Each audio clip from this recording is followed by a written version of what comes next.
Hey everyone, and welcome back to my channel. My name is Josh, and this is your fourth stimulus package and news update. In today's update, we have a lot of news to get into, but first, if you would like to receive 2 free stocks from Webull valued up to $2,300, make sure to claim them by clicking my link, which you will find in the description box below.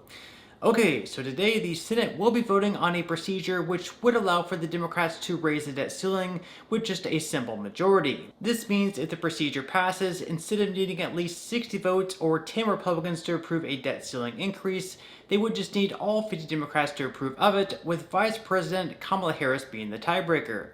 At the moment, Senate Minority Leader Mitch McConnell feels that he'll have just enough votes to get it done. Back in October, 11 Republicans joined the Democrats in raising the debt ceiling on a temporary basis, but will the same Republicans vote yes on this measure as well? Here is Mitch McConnell saying that Republicans will give the Democrats one shot at getting this thing done. For Washington Democrats, 2021 will have one major theme: ramming through inflationary spending on a partisan basis that hurts American families and actually helps China. That's how this all-Democratic government began the year, jamming through a wasteful excuse for a stimulus bill that drove up prices, made supply chain problems even worse. Not a single Republican supported it, and Democrats now want to end the year with another massive spree that would make it even worse. The whole country understands that Democrats own this mess. They have seized one-party control of the economy, so you better believe that they'll have one-party accountability for the resulting nightmare. The president and his allies are badly upside down in overall approval ratings, upside down on the generic ballot, upside down on the economy, and the more the men and women of this country learn about the reckless taxing and spending spree that Democrats are planning next, the less they want it or anything close to it. Democrats have wanted to transform the country alone. They want to print and borrow trillion after trillion on their own. They want to create even more inflation on their own. So, as Republicans have made clear for months, they will have to own a debt ceiling increase as well. This week, the House and Senate have reached a bipartisan agreement to make that happen. As the Democratic leader said yesterday, the Democrats are, quote, willing to carry the burden, and so they will. We've reached an agreement on a one-time, one-shot statutory process that will enable Democrats to raise the debt limit at a fixed dollar amount, which they will specify. Much like the vote on an arms sales resolution that occurred yesterday and the Congressional Review Act vote that will occur today, this will be a standard expedited process at a simple majority threshold established by law. Democrats will get one shot at this. They won't be able to add any other amendments, and every single Senate Democrat will have to put their name to the gigantic dollar amount of debt they're prepared to pile on the American people. Once lawmakers are able to raise the debt ceiling, the Senate will then begin their push to pass the Build Back Better bill. For the past few weeks, the Senate Majority Leader Chuck Schumer has said that they will get it done before Christmas. And yesterday, House Speaker Nancy Pelosi echoed those statements, saying she also expects for them to get it done by then as well. During her press conference, she said, "We feel very confident about what is in Build Back Better. We know what some possibilities are, and it would be my hope that we would have this bill done before the Christmas vacation." Now, considering that the bill is likely to change quite a bit in the Senate before it ends up passing, they'll then need to send the bill right back to the House for a final approval before it gets sent to President Biden's desk. Of course, before that even happens, they'll first need to pass it in the Senate, which definitely isn't for certain, considering they still need to get Joe Manchin's stamp of approval. Just this week, Senator Manchin sounded the alarm on the recent inflation taking place, and he refused to commit to supporting the Build Back Better package before their Christmas deadline. Here is Joe Manchin discussing his current concerns. Chuck Schumer says it will pass the Senate by Christmas, which is now, 2.5 weeks away? What do you say? Well, he's in charge of the calendar, so wherever he's going to set it and it's time to vote, we vote. But you must be negotiating, you're talking to them? Pardon? But you give us more. Where is it? The only thing I would say is that, first of all, the parliamentarian is going through what they call the scrub to see if it fits in the reconciliation. We're doing so much in reconciliation anymore, and between you and I, it was never intended to be used for major policy changes. Yeah. Reconciliations for budgetary matters mostly. But it has been spread out to this, so the parliamentarians see if it meets the bird rule, and they call it the bird bath, to see if it fits and should fit or should not fit, and they'll decide what's in it now. We haven't seen the final text on it, so for me to speak on it, to say, yes, I could be for this, or no, I'm not going to be for that, or you need to change this or that, until I see the legislation. It's hard to say that. Understanding that you don't have a specific bill to comment on, you don't have a specific piece of legislation, you have commented on different policies and ideas that have been floated. You have expressed some concern about budgeting, what you call budgeting gimmicks. You've expressed some question about some policies. So at least we're all going to be watching this in the next couple of weeks. Mm-hmm. We're all going to be wondering if this bill is going to pass or not. We're all going to know that you're at the center. Can you give us some bottom line framing of how you will think about whatever comes your way? What's going to be important to you, or what's going to be what's going to be a trigger line for you? Matt, we were all warned, if you will, by economists back in January of this year that we were going to be coming out of this. And when we came out, the pent-up demand was going to be strong. We better be ready to go. So they said, maybe the unemployment benefits ought to stop in May, because that sends a signal. And if it had not recovered by that time, we could have extended that. We always have done that. But they were determined to go to September, October. Remember when we shut down for 12 hours? I just said, and then they wanted to raise it to $400. I said, guys, I think you heard the same briefing I heard. Now all of a sudden you want me to go back to West Virginia and say, boys, if you can just stay unemployed for a little longer, you'll get a raise. None of this made sense to me. Nothing made sense to me. And I said, let's get back to work. Let's get up and go. Get ready. And and we can see the effects of that. We had people at that time saying inflation will be transitory. We had 17 Nobel laureates saying it's going to be no problem. Well, 17 Nobel laureates were wrong. And now the feds are even saying it's not transitory, and they're hoping it'll reduce.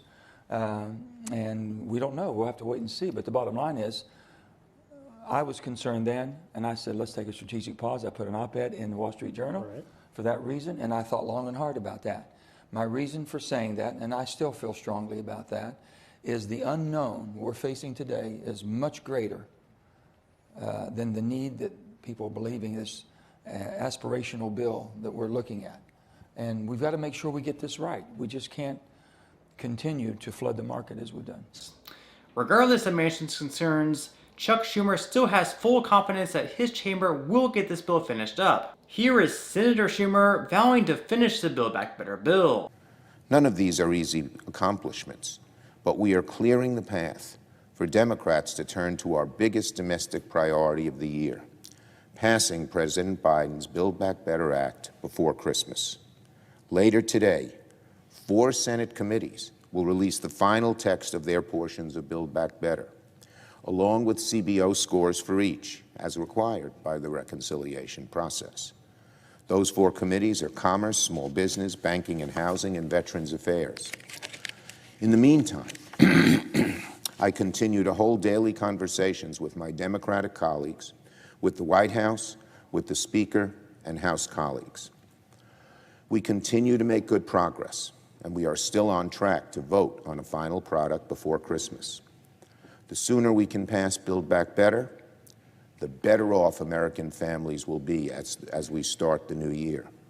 This bill has always been about a simple goal: cutting costs for working and middle-class families. People are complaining about higher costs. They're right to do that. This bill actually lowers costs in many different areas and will help families who are trying to make ends meet and stretch those dollars. Let me give you some examples. Families are still struggling to pull themselves out of a once-in-a-century economic crisis brought about by COVID. They want to pay less for things like health care, prescription drugs, child care, some of the biggest costs average middle-income and working families have. They want us to find ways to make that happen, And that's exactly what Build Back Better does. America, you want lower costs? Tell your senators to vote for Build Back Better.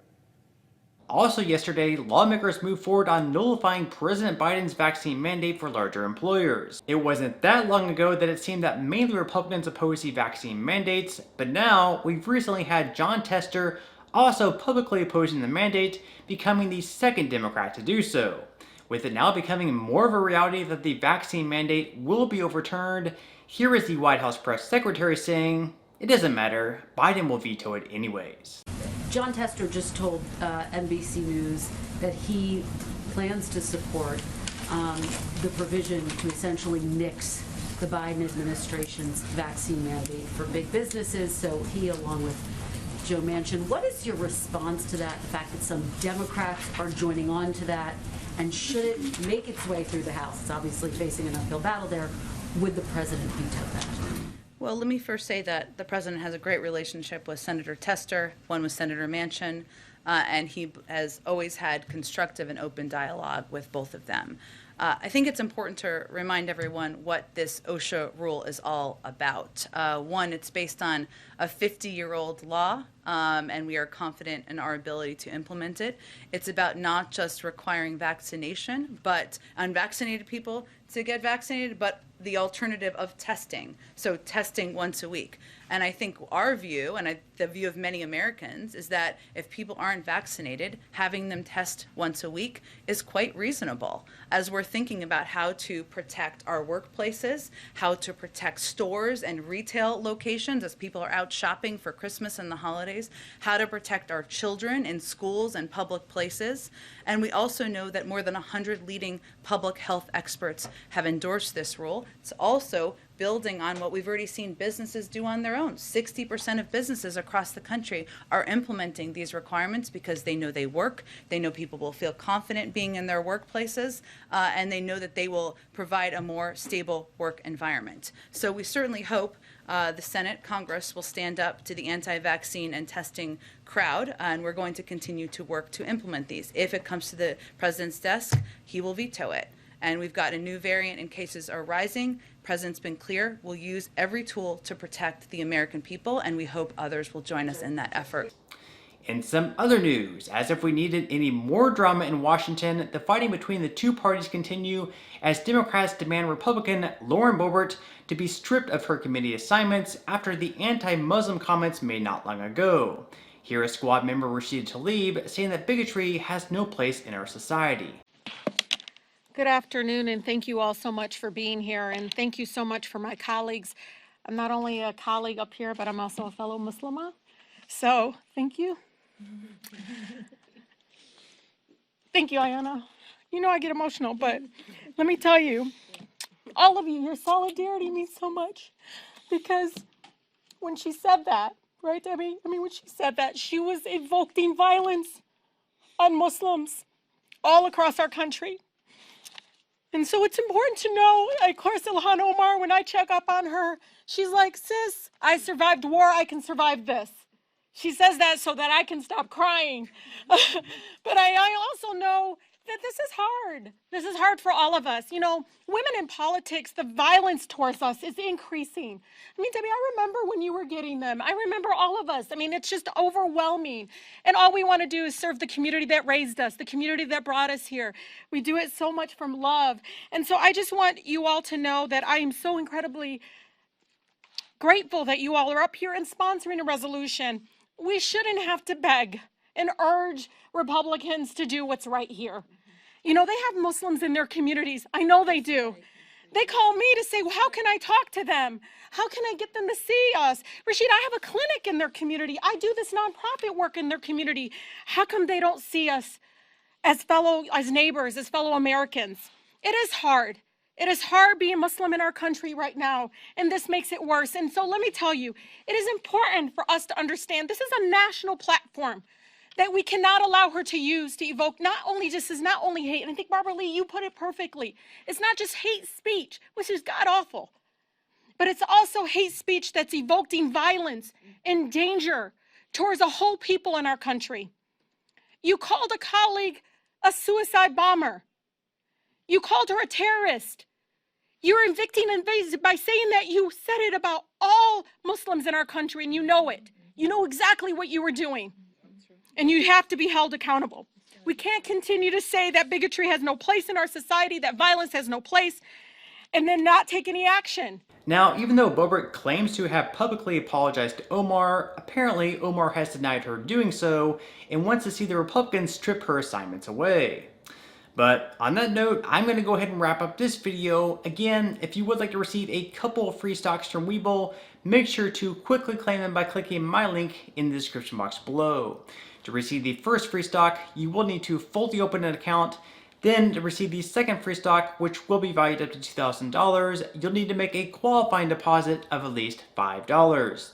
And even if you aren't all that interested in investing or continuing to invest at this point in time, you can always sell the free stocks that you receive and transfer that money, however much they're worth, right back to your bank account. So free stocks or free money is completely up to you.